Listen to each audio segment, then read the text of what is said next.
and then explain the program. All right, anybody remember these guys? Anybody remember the Hare Krishnas? Hare, Hare, Hare Krishna. How did they make money? Being silly. Being silly. Yeah, you know who they were by the colors of their hairdo. And they gave away daisies, right? They were always at San Francisco Airport. And they're always at the airport. Why did they give away the daisies? So you They remember gave you a them. gift. Gift that you remember them. Yeah. How much did the daisies cost them? I don't know. Did they pick it at the field? They probably picked it on the way there, I'm guessing, you know, otherwise it's coming out of the other end of the equation. Right. Why do we give gifts? Makes people feel good. Yeah. Welcoming, feel good. Everybody loves something for free. And what, yeah. Makes them feel like they can do But it. you Yeah. feel like they, you know, And that's it. It makes them feel obligated. They owe you. You're setting the situation up. You gave them something for free, so now they have to become a member of the club if they like it. It's psychological. You could call it manipulation, but I just call it dating. There's a reason why you go out for dinner and a movie. So you can get a kiss, right? It's called marketing, right? I know, I just said that and it's live on camera. Your free gift, ask your members to bring in their old Toastmaster magazines. It explains the program. They're going to start receiving this when they become a member. It's free. I've got 5 of them right next to my membership applications. So after I welcome the person, after I've sat them down, I take a membership application, I put it in a magazine and tell them this is a free gift. Thank you for coming out to our club. Let me sign up now. Let me sign up now. Exactly. When you are really good at this, I had one woman fill out the whole membership application, write down her credit card number before the meeting started. Wow. So do you think I ran that credit card before the meeting started? Oh, yes. Yes, I did. She decided to join the club. Who am I to say she's not welcome to join? It's my job to welcome anyone who wants to join the club. Whether or not you vote them in or out is your responsibility. Was that the one who forgot that she joined? No. No, it's not. TM has a whole bunch of collateral that you can use. Feel free to buy it if you have the funds and use it. This is free. You get it on the website. I always make sure I've got 20 printed out and on hand and always available to hand out to everyone. TM says, oh, we have a guest information card that you can give every guest. Who here likes to fill out all the forms at the doctor's office? Yeah, nobody does, right? Guess what? The difference between a guest comment card and a new member is the difference between the top and the bottom of this form.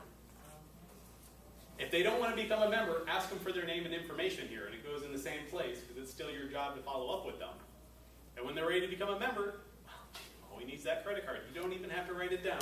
Let me get my Square reader and boot up my smartphone. See? Just that easy.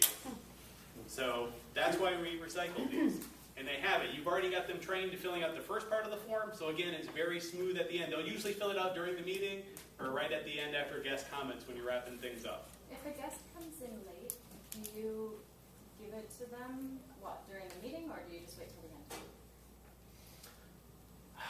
That's kind of a game time decision depending on your meeting and how smooth you can be. If you can get to them without disrupting the meeting, like in a big room like this, yes, I would do it. You know, I'm not going to run up and down the aisle to give Sandy his free gift, but I'll make sure he gets it at the end of the meeting. You know, if he was sitting over there and I was right over there, yes, I'd give it to him and welcome him. You know, but that's where you need to make sure, because that happens. And that's where every member in the club has to be aware that they need to shake hands and welcome that person because they snuck in and got past you. And it's going to happen. And that's where you need that team to back you up. So you say put the form in the magazine, give them the magazine. How about a new member kit? If you have the funds and the availability to do that, go right ahead. This is the bare bones system using free resources. So there's lots of extra materials and ways to do this. That's all spelled out in the manual. So I'm keeping it simple. Yep. When you give them the book and this, do you ask them to fill this out, or do you just put it into the magazine and just give the magazine, here's a free gift in the meeting? If I put it in the magazine, I either put it on top of the magazine, or I make sure it's out so that at least they can see it. Because they'll read it But over you don't during the tell meeting and them- start looking You at don't it. tell them to do anything with it. You No. just give them the magazine and say, here's a free gift, enjoy the meeting. Exactly, because it's implied. As soon as I see them start filling it out, that's a sign that I have a very good prospective member. Gotcha. Okay. You know, if they look at it and they're like, whatever. But it's You know, important when to they give leave it that to behind, when them they get up and before leave. the meeting starts. It's important to give Yes, that before give it to the them meeting right away. starts. Yeah. A, so you don't forget. B, they've got more time to fill it out, and it's just better. That's the ideal way. Obviously, every meeting's different. So, okay. Oh, My question. one more. You know, many times you're not only selling them on Toastmasters, you're also selling them on your club versus another club. Like they're going around visiting different clubs.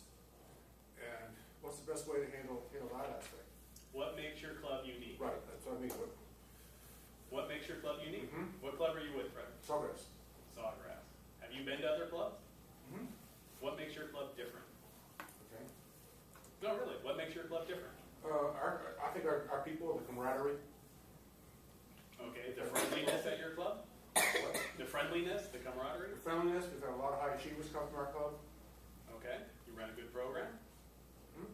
There you go. There's your answer. When people ask me that at Doral, because I'm always selling, well, I don't have to, there aren't many clubs in my area, so it's either me at 7:15 in the morning, and you already proved you can get up by being there.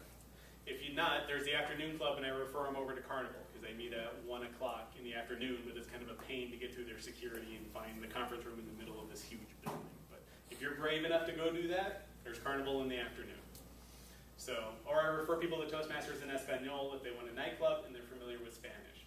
A lot of people come to my club because English is their second language and they want to work on their English. So I tell them, one thing that makes us unique is that we work with people, especially from Cuba and Venezuela, that English is their second language and they really want to get good at English.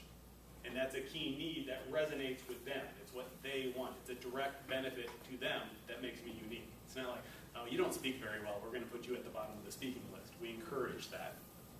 We're also a group with a wide varying individuals. We've got students from FIU. I've got a chairman of the board of Starboard Cruises who's a multimillionaire that comes to our meeting, published author.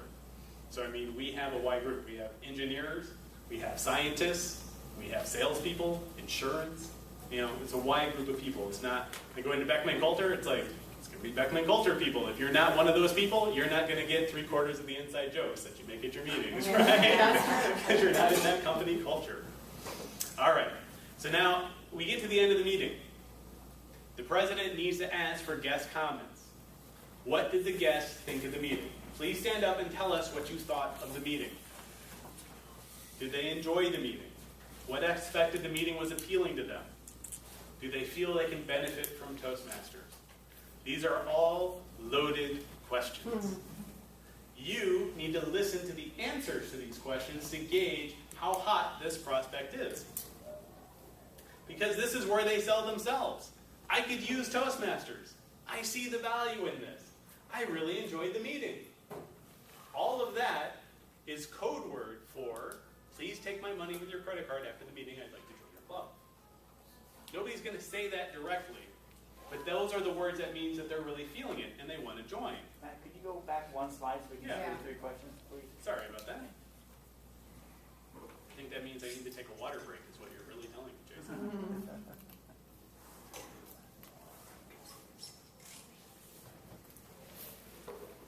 While you're waiting, I just have a quick question. Sure. You said earlier that I need to teach the other members Mm-hmm. to multiply myself, Yep. especially if there's multiple members. When do I do that?